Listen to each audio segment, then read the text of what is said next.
Magandang umaga. Ako nga pala si Janine Arbo. At ito nga pala ang aking kasama na si Kayla Jelaine Tamayo de Leon. Ang aming aaralin ngayon ay ang Mother Tongue. Marunong ka naman magbasa, di ba? Opo. Basahin mo nga ang alaga kong puting. Ang alaga kong puting. May alaga akong puting. Ang pangalan niya ay Muning. Ang kulay ay puti at itim. Kung tumakbo ay matulin. Makinang ang kaniyang mata, sa dilim ay kitang-kita. Balahibo ay maganda, masdan mo siya ay masigla. Paulungin mo ang bola, ito'y lalaruin niya.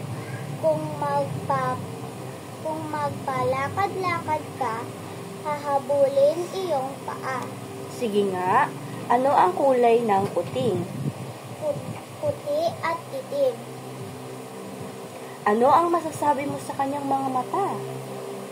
Makina. Magaling. Ilarawan mo nga ang kanyang balahibo. Maganda. Ang galing naman. Ano ang pakiramdam ng pusa? Masigla. Ang galing naman. Ang sagot mo ba ay puti at itim, makinang at masigla? Opo. Tama ang sagot mo. Ang mga salitang ito ay pang-uri. Ang putit itim ay naglalarawan sa kulay ng puting. Ang makinang ay sa mata, ang maganda ay sa balahibo, ang masigla naman ay sa damdamin ng kuting. Nakagaling mo naman.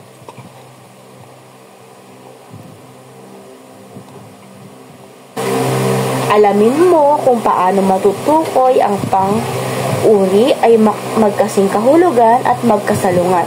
Basahin at unawain ang mga pangyayari sa kwentong Alamat ng Ampalaya. Basahin mo nga. Alamat ng Ampalaya. Noong araw sa bayan ng Sariwa, naninirahan ang lahat ng uri ng gulay na may kaniyang katangian taglay. Si kalabasa ay may kaibigang tamis, si kamatis ay may asim at malasutlang kutis, si luya ay may anghang, si labanos ay sobra ang kaputian, si talong ay na may nilang balat, may lunti ang pisngi, si mustasa, si singkamas ay may kaibang luto. Taglay. Yan. Ngayon naman, at alam kong marunong ka naman magbasa at naintindihan mo yung kwento, ipagpapatuloy na lang natin yan kinabukasan. At sana ay nandito ka pa rin para tulungan ako at matuto ka ng panibagong kaalaman.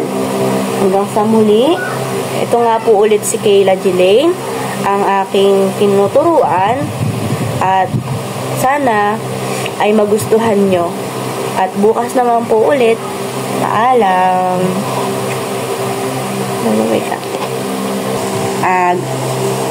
Gawain sa pagkatuto bilang ikalawa. Tukuyin ang kasing kahulugan ng mga sumusunod na pang-uring may salungguhit sa bawat pangungusap. Isulat ang letra ng sagot sa sagutang papel. Okay, Kayla, pwede mo bang basahin ang unang bilang? At isulat ang iyong sagot? Hinahangaan ng lahat ang malasutlang kutis ni kamatis. Magaspang. Magaspang ba yung kamatis? Hindi po. Makinis ba yung kamatis? Opo. Maputla ba yung kamatis? Hindi po. Ano ang tamang sagot? Tama.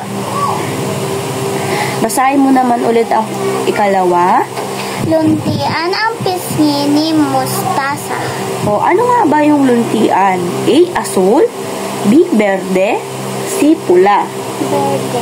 Tama. O. Ako naman ang magbabasa ng number 3, okay? Kulubot ang balat ni Ampalaya. A. Makinis ba? B. Magaspang ba? C. Kuluntoy?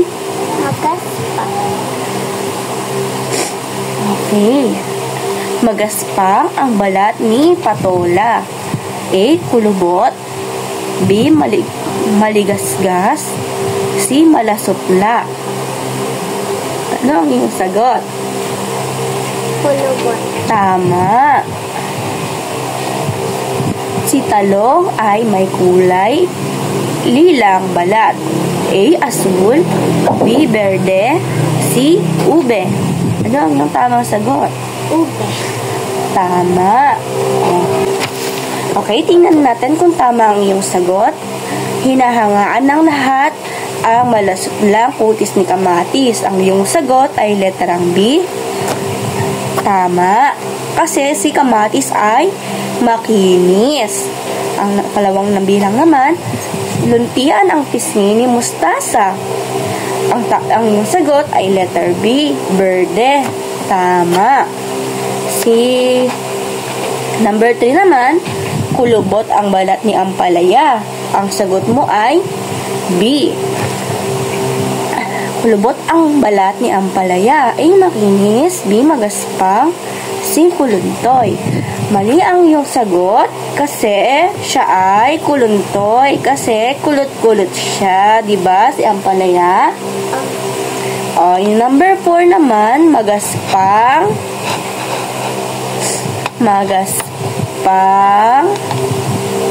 Ay, mali.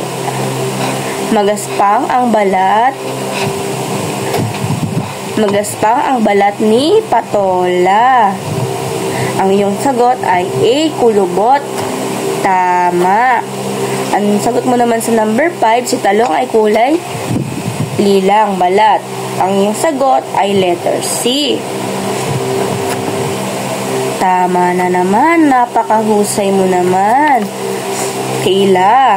So, ngayon, ano ang iyong napag-aralan? Tungkol saan ang iyong napag-aralan ngayong araw?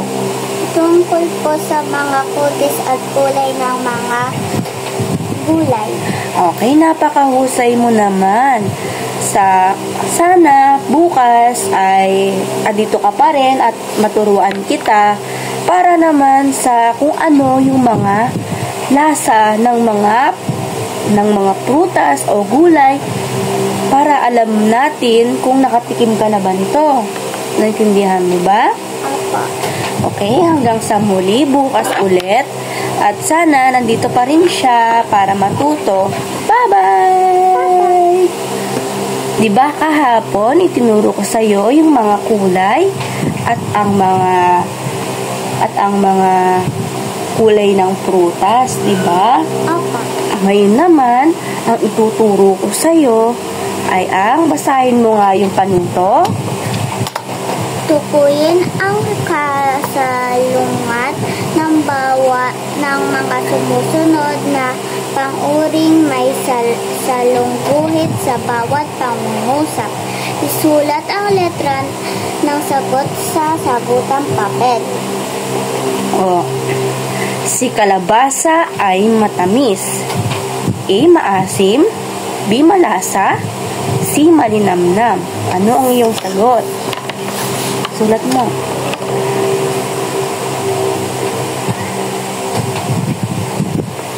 Basahin mo nga ang ikalawa. Manipis ang balat ni sibuyas. A. Makapal.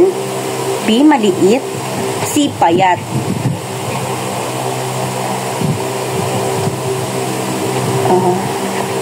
Maputi ang kulay ni labanos. A. Madilaw.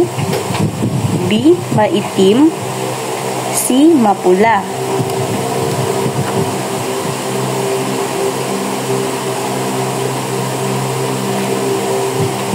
C. Si ampalaya ay mapait.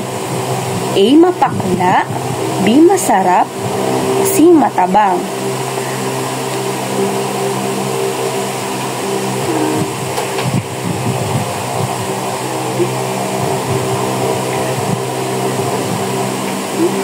Si singkamas ay malutong. A. Kunat. B. Gaspang. C. Sariwa. Okay, at tapos ka na bang magsagot? Opo. Dito naman, sa ikalawang gawain, piliin ang angkop na pang-uri sa bawat pangungusap na naglalarawan sa pamilya. Isulat ang sagot sa sagutang papel. Kami ay may blank pamilya. A. Maliit na pamilya. B. Kaunting pamilya. C. Malaking pamilya. Tama. Mayroon ako blank na lolo at lola. A. Mabait. B. Masungit. C. Matapang. Si nanay at tatay ay, wait lang, mali pala. Okay, at ating i-check ang iyong mga sagot dito sa ating sinagutan. Tingnan nga natin kung tama ang iyong mga sagot. Si kalabasa ay matamis. Ang iyong sagot ay malinamnam. Tama. Manipis ang balat ni sibuyas. Makapal, maliit, payat. Tama, ang iyong sagot ay maliit. Maputi ang kulay ni labanos. Ang iyong sagot ay madilaw. Tama. Si ampalaya ay mapait. Ang iyong sagot ay mapakla. Si singkamas ay malutong. Ang iyong sagot ay sariwa. Napakahusay mo naman. Nakakuha ka ng 5 puntos. At dahil dyan, bibigyan kita ng chocolate pagkatas ng ating aralin. At dahil dyan, marami kang natutunan at sana mas marami ka pang matutunan sa mga susunod na araw. Ano ang iyong natutunan ngayong araw? Tungkol po sa mga lasa at kulay ng mga gulay. Napakagaling mo naman. Bigyan mo nga ng 3 palakpak ang iyong sarili. Okay, ang galing mo naman. At dahil dyan, dito po nagtatapos ang aming day 3. At sana po ay mas marami pa po siyang mapag-aralan. Hanggang sa muli. Bye-bye! So, ano nga ba ulit ang ating pag-aralan kahapon? Tungkol po sa mga gulay. Okay, magaling. At ngayon naman, ang aking ituturo sa iyo kung ano ang kahalagahan ng ating pamilya. Pwede mo bang basahin ang unang panuto? Piliin ang angkop na pang-uri sa bawat pangungusap na naglalarawan sa pamilya. Isulat ang sagot sa sagutang papel. Siguro naman alam mo yung mga pamilya, 'di ba? Meron kang pamilya, 'di ba? Opo. Ilang kayong magkakapatid? Isa po. Okay. Galing mo naman. Bali, 2 kayo. Opo. Okay. Pwede mo bang basahin ang unang panuto? Ay, ang unang tanong? Kami ay may blank pamilya. Basahin mo nga yung mga to. A. Maliit na. B. Kaunting. C. Malaki. Sa tingin mo, ano yung tamang sagot dyan? C po. Tama. Ilagay mo nga yung sagot dyan.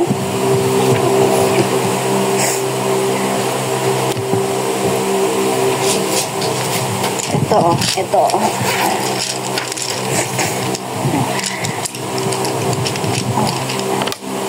Sulat mo nga ang iyong sagot.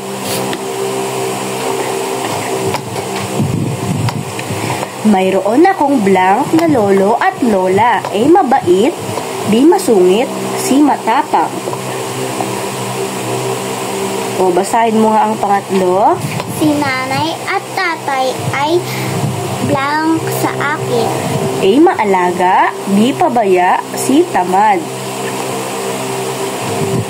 Basahin mo nga ang pang-apat. Blank akong kalaro sina ate at kuya. A. Masaya. B. Malungkot. C. Naiinis.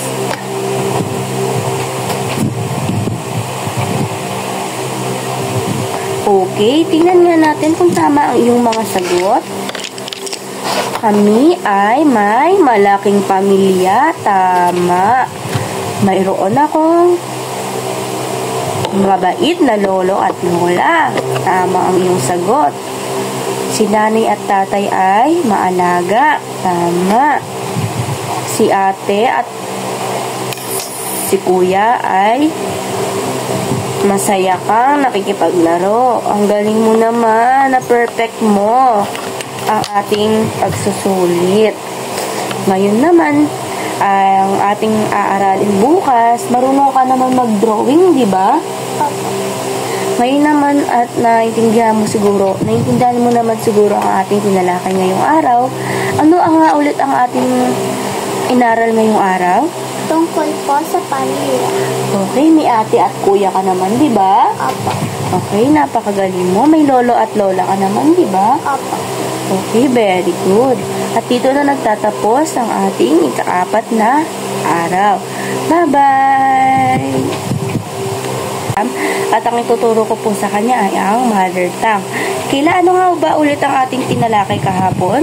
Tungkol po sa pamilya. Okay, at ngayon naman, sigurado naman meron kang mga kaibigan, tama ba? Opo. Okay. Sino ang iyong mga malapit na kaibigan? Sino ang iyong mga malalapit na kaibigan? Magbigay ka nga. Si Jasray, Sayon, Kuya Sir. Okay. Sigurado naman, mababait ang iyong mga kaibigan. Sumulat ka nga ng 5 salita na naglalarawan sa iyong kaibigan. Isulat ang sagot sa iyong papel.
Ito nga pala ang mga sinulat ni Kayla sa mga kaibigan niya.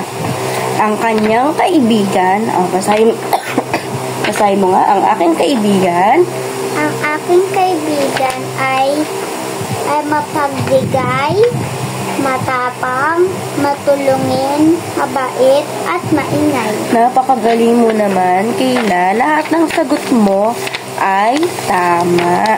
Dahil dito muna ilarawan ang iyong mga kaibigan. So, ngayon, Kayla, maaari mo bang isulat yung mga pangalan ng iyong mga kaibigan dito?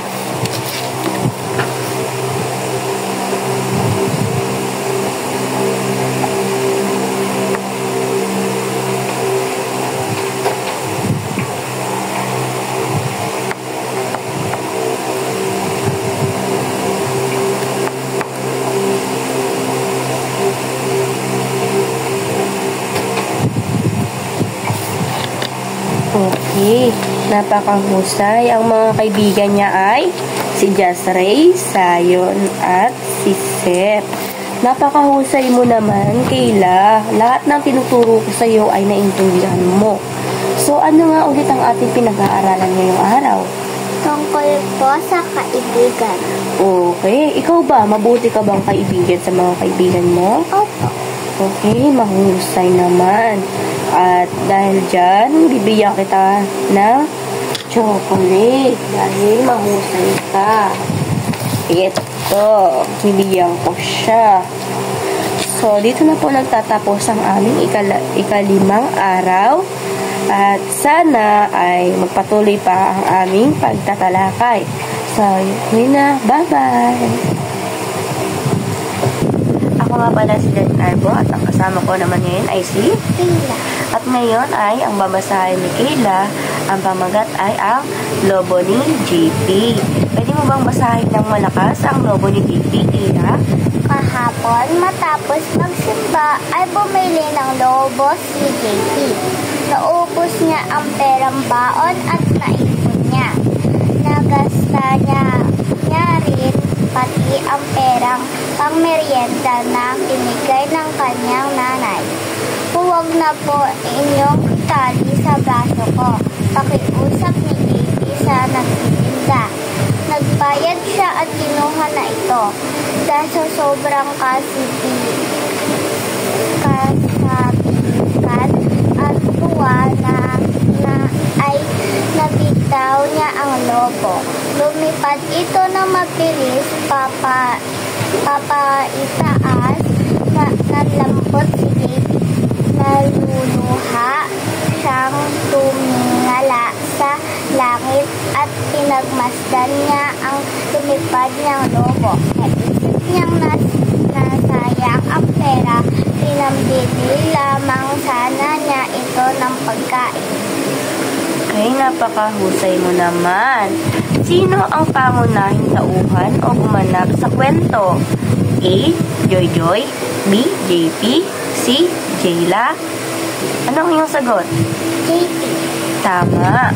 Saan at kailan naganap ang kwento o ano ang tagpuan ito? A. Kahapon na may simbahan. B. Sa bahay ni JP noong Pasko. C. Noong puntahan noong unang panahon sa Lobo, Batangas. Ano ang iyong sagot? A. Tama, kahapon sa may simbahan. Saan galing ang perang pinabili ni JP? A. Ipon at baon niya. B. Sa tatay niya. Sinapulot niyang pera. Sa ipon at baon niya. Tama. Bakit nakawala ang lobo ni JP? A. Inagaw ng isang bata. B. Nabitawan niya. C. Naputol ang tali. Nabitawan niya. Tama. Ang galing mo naman. Ano ang nadama ni JP nang makawala ang kanyang lobo? A. Natuwa ba siya? B. Nalungkot ba siya? Ay, nagulat ba siya? C. Nanghinayang ba siya? Okay. Ngayon, napakahusay mo naman, Kayla. Lahat ng iyong sagot ay tama. At sana ay bukas at marami na naman tayong matutunan. Sino nga ulit si JP? Nung si bata po bumili ng lobo. Tama. Saan bumili si JP ng lobo? Tumpo sa simbahan. Ang galing mo naman. Ano ba, nung nawala yung lobo niya, naginayang ba siya? Opo. Okay, tama, naginayang. Ano ba yung nangyari sa lobo niya? Nabitawan niya ba? Opo. Okay, ang galing mo naman. At dito na po nagtatapos. Bye-bye! Magandang araw. Ako nga pala si Janine Arbo at ito naman ang aking kasama na si Kayla. At ngayon ay ang aaralin namin ngayon ay tuturuan ko siya ulit magbasa. Tingnan natin kung may improvement ba ang kanyang babasahin. Ang pamagat ay ang Batang Matapat. Pwede mo bang basahin ng malakas? Nitong Lunes, kagaya ng dati, maaga pumasok sa paaralan si Mona. Nagtaka siya sa kaniyang nakita sa may pintuan, pinataka iyon. Dinampot niya ito at binuksan. Biglang siya kinabahan, may lamang ilang perang papel at mga 3 o 4 na barya. Lalo siyang kinabahan. Tama ba na? O mas dapat na? Litong tanong niya sa sarili. Sa huli ay nagpasya siyang isauli ito sa tulong ng kaniyang guro. Noong hapon iyon, ipinatawag si Mona sa opisina ng punong guro. Magandang hapon po, Ma'am Elaine. Bati niya sa nakangiting principal. Binati kita sa iyong katapatan. Tunay na ikaw ay isang huwaran. Okay, kumuha ka ng isang papel at isulat ang TH kung ito ay tauhan, TJ kung tagpuan, at B naman kung banghay. Isulat ang sagot sa iyong kwaderno.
Tingnan natin kung tama ang iyong sagot.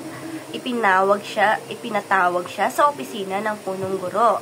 Ang iyong sagot ay B. Tama. Simona. Tama ang iyong sagot. Tauhan. Nitong Lunes. Ang tama yung sagot mo. Tagpuan. Si Ma'am Elaine ang punong guro. Tama ang iyong sagot mo. Tauhan. Sa paaralan, ang iyong sagot ay tagpuan. Tama ang iyong sagot mo. Ngayon naman, napakagaling mo naman, Kayla. Lahat ng iyong sagot ay tama. Bigyan natin siya ng 3 palakpak. So, yun nga. Sino ang nakapulot ng wallet ulit, Kayla? Si Mona. Ang galing mo naman. Kanino niya binigay yung wallet? Sa teacher niya. Ang galing mo naman. So, yun na nga.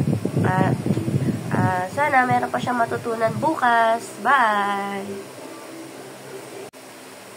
At dito na po nagtatapos ang aming Adapt a Child program. At ito nga po wala si Kayla. Magpakilala ka. Ako po pala si Kayla Julieta Mayo de Leon. Ilang taon ka na? 9. Yun na po. At dito na po nagtatapos ang aming Adapt a Child. Bye!